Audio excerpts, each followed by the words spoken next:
Imaginen por un momento la escena, es un domingo por la tarde, el sol comienza a bajar y ustedes regresan a casa después de una cita tranquila, esperando encontrar un hogar en paz.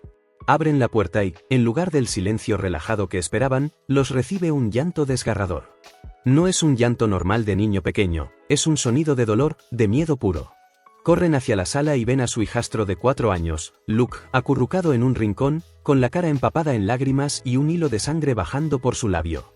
Al lado, mi madrastra, una mujer de 50 años que debería estar cuidándolos, está gritando, histérica, mientras mi propio padre intenta, sin éxito, calmar la situación. En ese instante, el tiempo se detiene. El aire se vuelve pesado. Y en ese segundo, supe que mi vida, y la de mi familia, nunca volvería a ser la misma. Esta no es solo una historia sobre una boda arruinada o una familia disfuncional. Es una historia sobre límites, sobre la protección de los inocentes y sobre el doloroso proceso de elegir quién merece permanecer en tu vida cuando demuestran que no les importas. Soy un hombre de 28 años, y esto es lo que sucedió cuando decidí que la sangre no es siempre más espesa que la seguridad de mis hijos. Para entender la magnitud de lo que ocurrió ese domingo, necesito que retrocedamos un poco. Mi madrastra, llamémosla Susan para este relato, tiene una necesidad patológica de control. Desde que se casó con mi padre hace años, se ha autoproclamado la organizadora oficial de cada evento familiar. Cumpleaños, Navidad, reuniones, todo pasaba por sus manos. Crecí odiando esas fiestas. No por la comida o la compañía, sino porque siempre, sin excepción, todo tenía que girar en torno a ella. Si alguien se quejaba, ella explotaba. Si algo no salía según su guión, era una tragedia personal.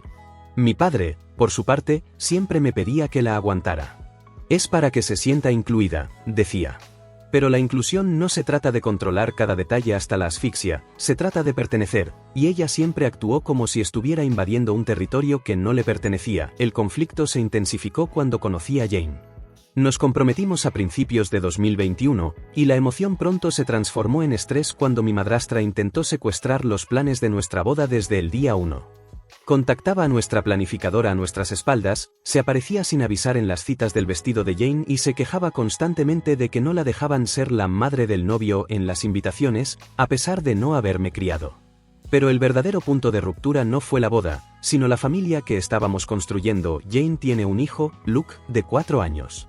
Ella obtuvo la custodia tras la trágica muerte de sus padres cuando Luke era apenas un bebé. Yo me mudé con ellos durante la pandemia, aunque Luke no me dice papá, lo amo como si lo fuera. Somos su equipo. Mi madrastra, en cambio, odiaba a Luke desde el principio.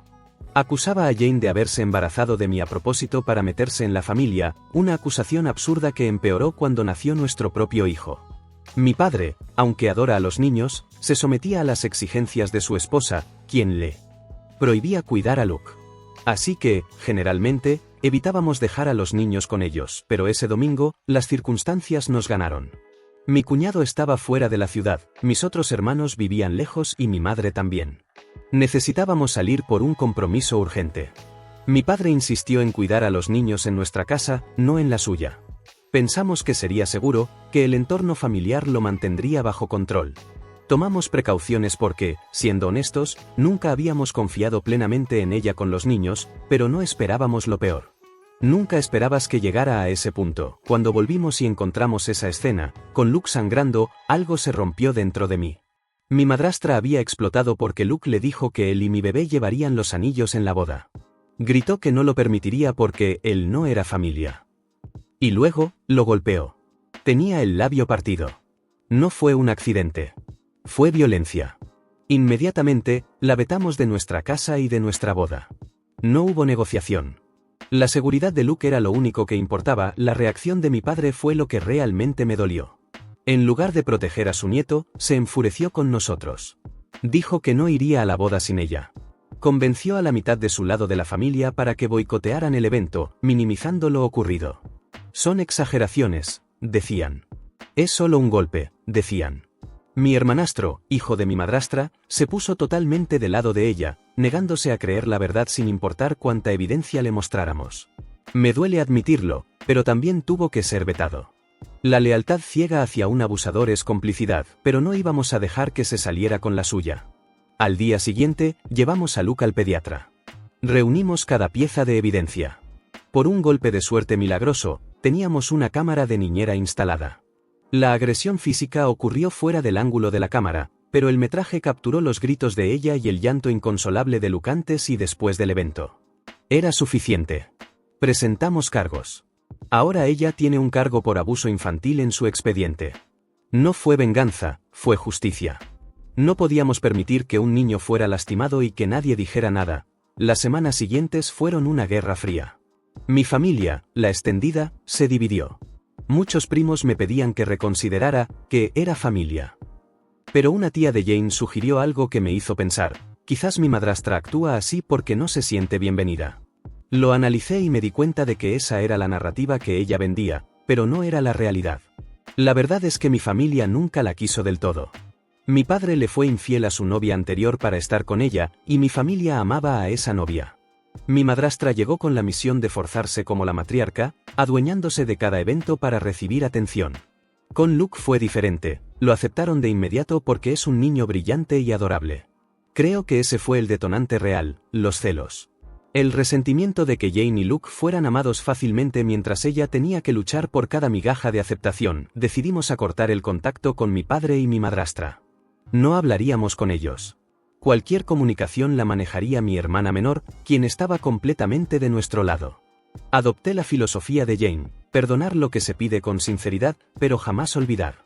Y por ahora, ninguno de los dos podría acercarse a los niños. Nunca. La batalla legal continuó. Conseguimos una orden de restricción. Tuve que ver a mi madrastra y a mi padre en la audiencia. Fue la primera vez en más de un mes. Fue rápido. Ellos ni siquiera consiguieron abogado. La evidencia era abrumadora, la cámara, las fotos médicas, los mensajes de texto donde mi madrastra admitía implícitamente los hechos o mentía descaradamente a otros familiares. La jueza nos otorgó la protección. Ya no podía estar a menos de 150 metros de nosotros. Salir del juzgado fue la primera vez que me sentí seguro desde que empezó la pesadilla. Jane lloró de alivio en el auto. Después de la audiencia, mi padre me llamó. La orden no lo incluía a él, así que aún podía contactarme. Intentó culparme, decirme que la orden no era necesaria. Le respondí con frialdad. Solo le pegó una vez, dijo. Sí, y con eso me alcanza, respondí. Los niños necesitan a su abuela, insistió. Ella no es su abuela. Mi mamá sí, repliqué. Intentó hablarme de la familia, de todo lo que ella había hecho por nosotros. Yo le enumeré cada mentira, cada límite cruzado, desde mi adolescencia hasta ese momento. Le recordé cómo revisaba nuestras cosas cuando éramos niños, cómo intentó controlar el nacimiento de mi hijo, la graduación de mi hermana. Le dije que tuvo la oportunidad de proteger a sus nietos y eligió a su esposa monstruo. Colgué sin despedirme. Mi hermana, después de eso, también decidió cortar contacto con él. Duele, pero sus prioridades quedaron claras, nosotros no estábamos en ellas. Para que entiendan por qué no hubo vuelta atrás, necesito contarles quiénes eran realmente antes de este incidente. No fue algo de la nada. Había un patrón. Les contaré la historia de la fiesta de bebé, porque define perfectamente su carácter. Cuando Jane quedó embarazada en 2021, mi madrastra inicialmente no mostró interés. Incluso preguntó si estaba segura de que el bebé era mío. Pero cuando el compromiso de mi hermanastro se rompió y sus propios nietos soñados se retrasaron, saltó sobre mi embarazo. De repente, quería planear todo. Mi hermana Laura y la mejor amiga de Jane, Nina, habían organizado una fiesta temática de pizza, algo sencillo, acogedor, dentro de nuestro presupuesto. Mi madrastra llegó a una reunión con ellas con un archivador grueso, lleno de pestañas de colores. Su plan era una fiesta rosa, costosa, incómoda, solo para mujeres, sin niños, con catering caro que Jane no podía comer por el embarazo. Ignoró completamente que no sabíamos el sexo del bebé, ella sabía que era niña. Spoiler, era niño. Una semana antes de la fiesta, descubrimos que había llevado cajas de decoración al lugar sin permiso, planeando montar su propia fiesta rosa y obligarnos a usarla. Mi hermana Laura tuvo que idear un plan de emergencia. Invitó a mi madrastra a un salón de belleza el día de la fiesta para distraerla. Mientras ella estaba fuera, Jane, Nina y yo fuimos al lugar y desmontamos toda la decoración rosa, caja por caja, y la reemplazamos con nuestro tema de pizza. Fue liberador. Cuando mi madrastra llegó y vio que su obra maestra había desaparecido, hizo un puchero en un rincón durante toda la fiesta. Ese fue el momento en que su interés por el bebé murió. No vino al hospital cuando nació.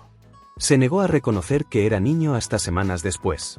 Esa es la mujer de la que mi padre defendía la presencia en nuestra vida. Y hay más. Hay una historia de cuando yo tenía 15 años. Mis padres se habían divorciado años antes. Mi papá terminó con su novia de entonces, Mali, para estar con mi madrastra. Nos la presentó en mi cumpleaños y casi de inmediato anunciaron su compromiso. Querían forzarnos a ser una familia ensamblada feliz. Para las vacaciones de invierno de 2009, ella quiso llevarnos a un resort de esquí. Ni mi hermana ni yo queríamos ir. El acuerdo de custodia decía que ese año las fiestas eran con mi mamá. Mi madrastra y mi papá llamaron a mi mamá docenas de veces para intentar convencerla, pero ella dijo que no. El último día de clases, mi madrastra nos recogió a mí y a mi hermana. Apenas subimos al auto, dijo, vamos al resort de esquí, sorpresa. Nos dijo que ya habían empacado nuestras maletas. Yo estaba aterrorizado. No tenía teléfono. Sabía que mentía sobre que mi mamá lo sabía. Cada vez que decía que no queríamos ir, ella inventaba una excusa para seguir conduciendo. Solo paremos a cargar combustible, solo. Recogamos a tu hermanastro. Repitió este patrón 6 veces en una hora, ignorando mi negativa constante, llevándonos más lejos de casa. Finalmente, mi papá la llamó y pelearon. Ella dio la vuelta y nos llevó a casa de mi mamá. Mi mamá nos sacó del auto y le gritó que se fuera. Mi mamá lloraba como si no nos hubiera visto en años. Después supe que mi papá le había contado el plan a mi mamá solo cuando ella llamó presa del pánico. Mi mamá amenazó con llamar a la policía si no nos regresaban. Ese fue el día en que conseguí mi primer teléfono. Mi madrastra nos llamó egoístas por arruinarles las fiestas. Mi hermanastro, que fue con ellos, luego me confesó que odió ese viaje, que pasó la Navidad solo en su habitación. Esa es la misma mujer que ahora decían que no se sentía incluida. La historia se repetía, solo que esta vez había un niño de 4 años de por medio. Volviendo al presente, con la orden de restricción asegurada, nos enfocamos en la boda. No la pospusimos. La fecha era la única que funcionaba para todos nuestros invitados. Teníamos contraseñas con los proveedores y instrucciones claras de no hablar con nadie más que con nosotros. La familia de Jane, que es más grande y unida, tomó el control. Mi hermana fue dama de honor, mis primos estaban en el séquito, mi mamá caminó por el pasillo. Fue un día increíble. Luke se tomó muy en serio su deber de llevar los anillos. Caminó por el pasillo tomando la mano de mi hijo de 14 meses. Bailamos hasta que apenas podíamos pararnos. No hubo drama, solo amor. Mi tía se emborrachó y la sacaron en silla de ruedas, pero eso fue lo único cercano a un incidente. La seguridad fue prioritaria. Avisamos al lugar y les dimos fotos de mi madrastra y mi padre por si intentaban aparecer. No vinieron. El dinero gastado en seguridad fue el mejor invertido.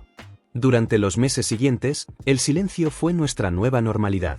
Mi hermanastro y yo nos deseamos feliz cumpleaños por mensaje, ese fue el único contacto. Él sabía que la puerta estaba abierta si quería disculparse, pero necesitaba entender lo que había pasado. Mi padre dejó de intentarlo después de abril. Sigue intentando hablar con mi hermana, pero ella lo ignora. Tuvieron una pelea enorme por teléfono donde él se puso del lado de mi madrastra en casi todo. Mi hermana me llamó llorando. Yo quería llamarlo y gritarle, pero ella me pidió que no. Ella está bien ahora. No lo ha bloqueado, pero no contesta. Él envió mensajes quejándose de que no le deseamos el Día del Padre, diciendo que, a pesar de las diferencias, sigue siendo nuestro padre. No está equivocado en el título, pero sí en el privilegio. Amo a mi papá y siempre lo haré, pero ya no puedo estar cerca de él. Cerré esa puerta, aunque mi esposa me sugiere no cerrarla con llave, por si acaso cambia. Yo soy menos optimista, pero respeto su esperanza. Jane, por su parte, no lo ha perdonado. Ella ha sido la protectora de Luke desde el inicio y este desastre la sacudió mucho. Lloró hasta dormirse casi todas las noches la semana del incidente. Me sentía culpable por haber dejado a mi padre cerca de mis hijos sin supervisión. Fue la culpa más grande que he sentido. Pero Jane me dijo imbécil cuando se lo mencioné. No podía haber sabido que llegarían a ese punto. He estado en terapia por unos meses. Me ha ayudado a entender que el comportamiento de mi madrastra conmigo cuando crecía fue mucho peor de lo que siempre creí. Sacar esos sentimientos del pecho fue liberador. Me di cuenta de que no soy responsable de la felicidad de los adultos a costa de la seguridad de los niños. Ahora soy más feliz de lo que puedo explicar. Me casé con la mujer más increíble del mundo y tengo la familia con la que siempre soñé, pero la historia tiene un capítulo más, uno que no esperaba. Hace unos meses, mi hermanastro me llamó. Había tenido una pelea con mi madrastra donde salió el tema de la orden de restricción. Ella le había mentido, diciendo que Luke había molestado a mi bebé, hablando mal de Jane. Pero esta vez, él logró obligarla a decir la verdad. Algo hizo clic. Empezó a reevaluar su relación con su madre, habló con su terapeuta y sus amigos, y finalmente aceptó que yo no estaba exagerando. Quería hablar conmigo desde junio, pero no quiso distraernos antes de la boda. Nos vimos para un café en agosto. Fue extraño al principio, pero necesario. Pasamos los últimos meses reconstruyendo nuestra relación. Jane empezó a unirse a nuestras salidas en octubre. Los niños lo vieron de nuevo hace 2 semanas. Las cosas fueron incómodas, pero ahora estamos bien. Él también está arreglando las cosas con mi hermana. A principios de noviembre, él cortó todo contacto con mi madrastra. Fue su decisión, no nuestra. Entendió que para tener una relación con nosotros, no podía mantener una con ella después de lo que hizo. Ahora, Luke cumplió 5 años en septiembre y nuestro bebé va a cumplir 2 en febrero. Vamos a pasar las fiestas con la familia de Jane en Brasil. Mi hermanastro se queda con su novia. Todo está genial. La paz que tenemos ahora no tiene precio. Sé que esta historia es larga y densa, pero la comparto porque sé que no soy el único que ha tenido que tomar decisiones imposibles. A menudo, la sociedad nos presiona para mantener la paz familiar a toda costa, para tragar sapos porque es sangre. Pero, ¿de qué sirve la sangre si te envenena? ¿De qué sirve tener a tu padre en la boda si eso significa permitir que su esposa lastime a tu hijo? Aprendí que poner límites no es un acto de odio, es un acto de amor. Amor hacia mis hijos, amor hacia mi esposa, y eventualmente, amor hacia mí mismo. Mi padre eligió su comodidad y su matrimonio por encima de la seguridad de sus nietos. Esa fue su elección. Yo no puedo controlarla, pero puedo controlar quién entra en mi casa. A los que están pasando por algo similar, confíen en su instinto. Si algo se siente mal, probablemente lo esté. Documenten todo. No tengan miedo de las consecuencias legales si hay abuso involucrado. Y no se sientan culpados por proteger a los vulnerables. La familia no es solo genética. Es quien te cuida, quien te respeta, quien celebra tus victorias sin intentar robarlas. Mi madrastra probablemente recibirá solo una palmadita en la mano por parte de la justicia, pero para nosotros, la justicia fue sacarla de nuestras vidas. La orden de restricción es un escudo, pero el no contacto es la sanación. Mi padre sigue intentando contactar a mi hermana, enviando mensajes esporádicos, pero ella se mantiene firme. Es doloroso, sí. Duele saber que mi hijo no tendrá a su único abuelo biológico restante en su vida. Pero tiene 2 padrastros abuelos increíbles que lo compensan con creces. Tiene un padre que está dispuesto a quemar puentes para construir un hogar seguro. La boda fue el cierre de un capítulo y el inicio de otro. Ver a Luke caminar por el pasillo, sonriendo, seguro, sin miedo, fue la mejor venganza contra el trauma que intentaron infligirle. Ver a Jane radiante, sin la sombra de la manipulación de mi madrastra sobre su vestido o sus planes, fue la confirmación de que hicimos lo correcto. A veces me pregunto qué hubiera pasado si hubiéramos cedido. Si hubiéramos dejado que ella oficiara la boda, o que mi hermanastro fuera el padrino como ella quería. Probablemente estaríamos aquí, años después, con más secretos, más resentimiento y quizás, Dios no lo quiera, con más daño hacia los niños. La claridad duele al principio, como una herida que se limpia, pero es la única forma de que sane. Quiero agradecer a todos los que leyeron esto. Cuando publiqué esto inicialmente en foros, no esperaba la cantidad de apoyo. Mucha gente me dijo que perdonara, que intentara una vez más. Pero el perdón no significa acceso. Puedo perdonar en mi corazón algún día, pero eso no significa que deba abrir la puerta de mi casa. Mi esposa me enseñó eso, se pide perdón, pero jamás se olvida lo que se hizo. Ahora, cuando miro a mi familia, veo paz. Veo a Luke corriendo por la casa con su traje de Superman. Veo a mi bebé aprendiendo a decir hola y adiós. Veo a Jane relajada, planeando el futuro sin miedo a que alguien intervenga. Y veo a mi hermanastro, recuperando el tiempo perdido, libre de la manipulación de su madre. Esta será mi última actualización sobre este tema. He encontrado la paz que buscaba. La vida es un desastre a veces, pero es un desastre bonito si lo construyes con las personas correctas. No voy a dejar que nadie arruine eso. Si hay algo que quiero que se lleven de esta historia, es esto: ustedes son los guardianes de su propio hogar. Tienen el derecho, y el deber, de decidir quién es digno de cruzar el umbral. Y si alguien demuestra que no respeta ese umbral, tienen todo el derecho de cerrar la puerta. Gracias por escucharme. Gracias por estar ahí cuando más lo necesitaba. Y recuerden, la familia se define por el amor y el respeto, no solo por el apellido. Cuídense mucho, protejan a los suyos, y nunca, nunca permitan que normalicen el abuso bajo la excusa de la tradición familiar. Hasta la próxima.